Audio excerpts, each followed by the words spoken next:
Hello and welcome. My name is Angela Eckhoff and I'm one of Griffin House's book authors. This is my newest book, Provoking Curiosity, Student-Led STEAM Learning for Pre-K to third grade.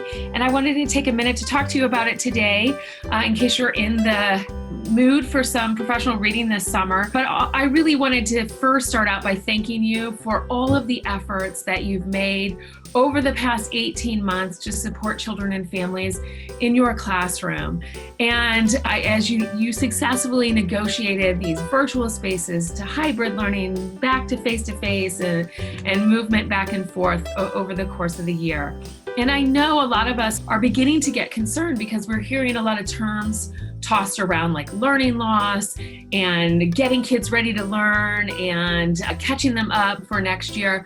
And really, we know that those terms are being used inappropriately in early childhood. So children haven't lost their learning. What they lost out on was really the opportunities that would have been provided in a typical year in your classroom.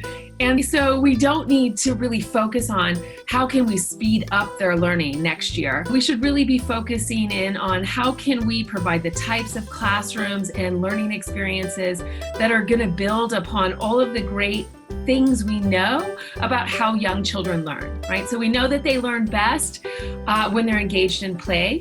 We know that they learn best when they have hands-on, minds-on experiences where they're able to manipulate materials and media and collaborate with peers in the classroom and learn from you and from others as they watch interactions and listen to discussions in your classroom.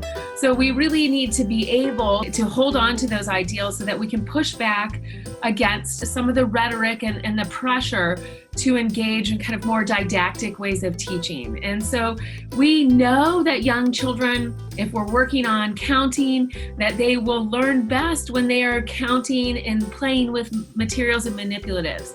We don't need to go back to having them work on worksheets to speed up their learning.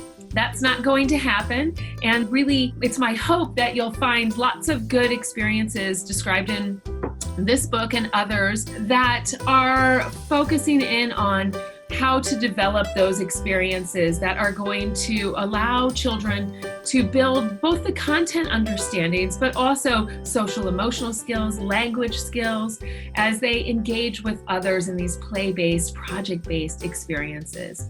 So in Provoking Curiosity, there are examples of science, technology, engineering, the arts and mathematics experiences that are all play-based and cooperative, where children are engaging in real-world learning within your classroom, and they're doing it at their own pace.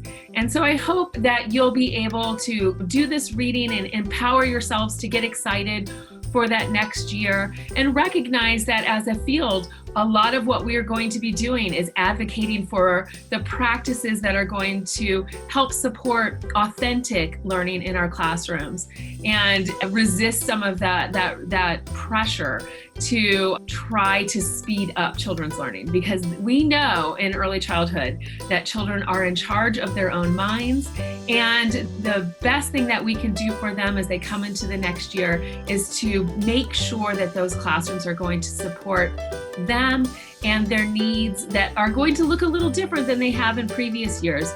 But we are reflective teachers and we can take a look at what's taking place and use our knowledge and our experiences to support children's learning throughout the upcoming school year. So I wish you a happy summer, and I hope for you a wonderful school year moving forward. Thanks and take care.